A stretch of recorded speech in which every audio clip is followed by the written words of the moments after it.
Au bord de l'eau. Chapitre 17. Page 426. Partie 107. Et, en entendant ce discours, les deux hommes bénirent le ciel et la terre, puis s'exclamèrent: « Voilà qui est parfait! Attendez tous ici, un petit moment. »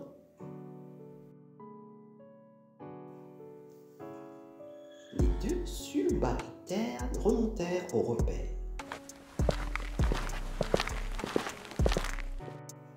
Informèrent Deng Long et lui dirent que le gros bonze était pris. Deng Long, ravi de cette nouvelle, s'écria: « Qu'on l'amène sous bonne garde! Je veux qu'on me serve le cœur et le foie de cette canaille pour accompagner mon vin. Alors seulement ma vengeance sera satisfaite. » Obéissant aux ordres, des petits drills vinrent ouvrir la porte de la barrière défensive. Le fauve à face bleue et le démon du couperet, escortant le bon statué prisonnier, montèrent alors vers le repère.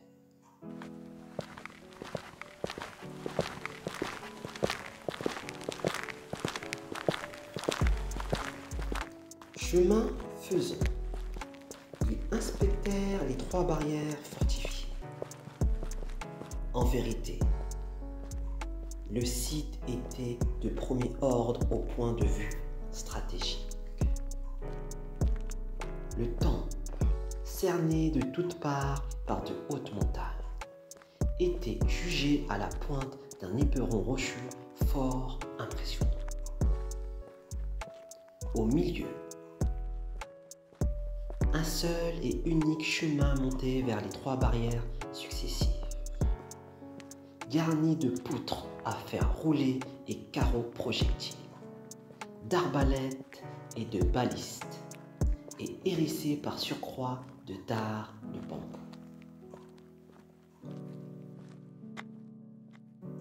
Ils franchirent les 3 portes des barrières et parvinrent devant le temple de la perle précieuse.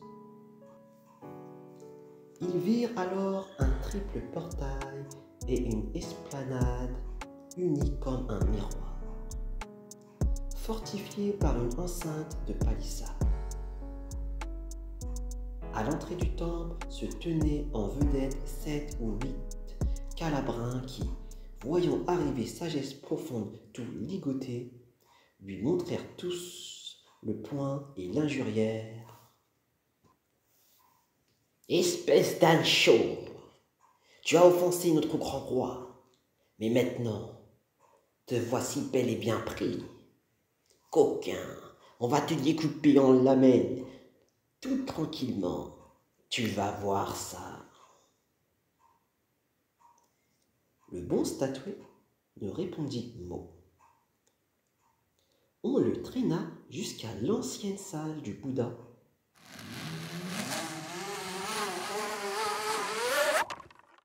Toutes les effigies bouddhiques avaient été emportées et remplacées par une caillère centrale recouverte d'une peau de tigre. De part et d'autre de ce trône, des petits drills armés de pics et de bâtons montaient la garde.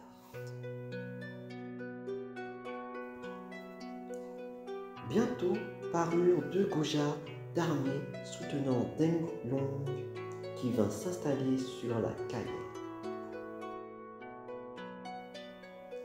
Le démon du couperet et le fauve à face bleue, serrant fortement les liens du bonze, poussèrent ce dernier jusqu'au pied du trône. « Âne chauve que tu es !» gronda Deng Long. « L'autre jour, tu m'as jeté par terre et si bien blessé au bas-ventre que l'endroit est encore tout enflé et tout bleu. Mais aujourd'hui, l'heure est venue de nous retrouver. Sagesse profonde le dévisagea, les yeux écarquillés de façon épouvantable, et hurla. Courons! Pas un geste. C'était le signal. Les deux paysans, d'une simple traction sur les liens, défirent les nœuds coulants et libérèrent le bonze de ses entraves. Sagesse profonde prit son bourdon des mains de Cao Zheng et le fit tournoyer en nuages volants. Pendant ce temps, le fauve à face bleue jetait son couvre-chef et jouait du sabre. Le démon du couperet faisait des moulinets avec son bâton. Et tous les villageois s'avancèrent d'un mouvement déterminé. Deng Long voulut immédiatement s'éclipser. Mais déjà le bourdon de sagesse profonde s'écrasa sur sa tête,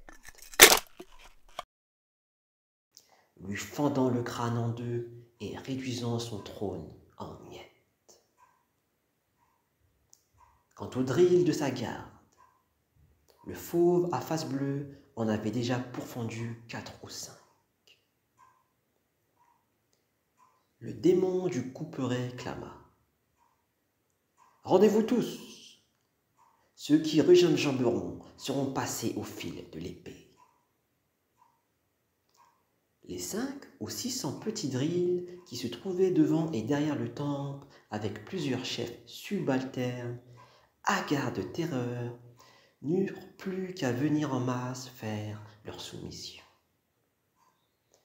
Aussitôt, ils reçurent l'ordre de mettre sur des barres les cadavres de Deng Long et des quelques victimes et de les transporter vers l'autre versant de la montagne pour les brûler.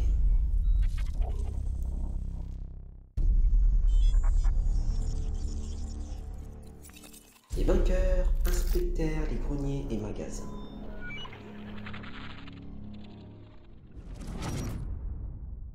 Firent mettre de l'ordre dans les demeures et édifices et s'en furent derrière le temple examiner l'importance des réserves et butins diverses.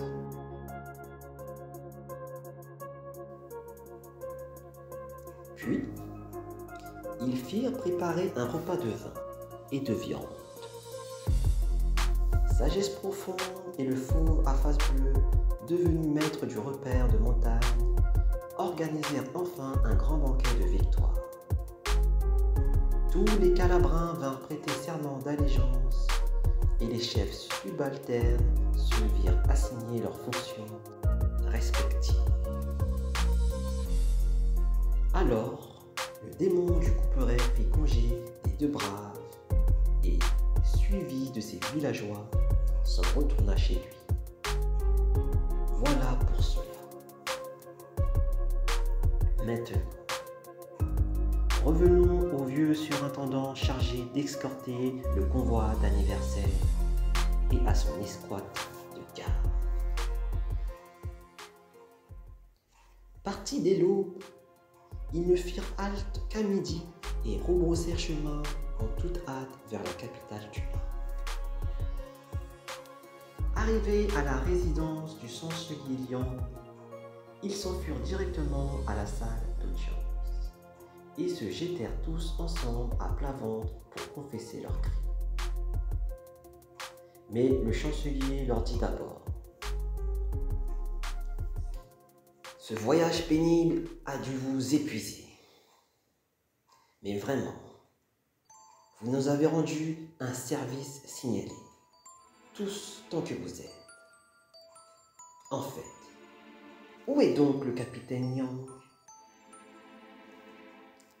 C'est presque impossible à dire, avouèrent-ils. Cet homme n'est qu'un bandit d'une folle audace, doublé d'un ingrat. 5 ou 7 jours après notre départ, parvenus au mont de Boujoun par une chaleur terrible, nous sommes tous allés nous reposer à l'ombre d'un bois. Comment supposer que ce Yangzi était de mèche avec les 7 autres brigands qui se sont présentés déguisés en marchands de jujubes? Yangzi, de connivence avec eux, avait ourdi toute une machination. Il avait gravi le mont de Boujoun en poussant 7 brouettes de Yongzhou et s'était posté aux aguets dans les bois. Alors, un comparse qui portait sur une palanche 2 seuils de vin est arrivé en haut de la montagne et s'est arrêté pour se reposer.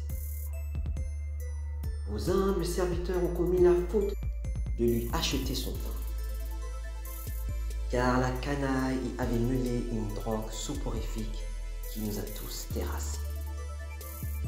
Et nous nous sommes retrouvés ligotés. À ce moment-là, Yangzi et les 7 bandits se sont emparés de tous les trésors d'anniversaire et de tous nos bagages. Ils les ont chargés sur leurs brouettes et sont partis. Nous sommes allés confesser la chose au préfet de Jizou et nous avons laissé les 2 contrôleurs à sa disposition pour l'enquête et la capture des ravisseurs. Ensuite, vos humbles serviteurs ont marché jour et nuit pour venir rendre compte à votre grâce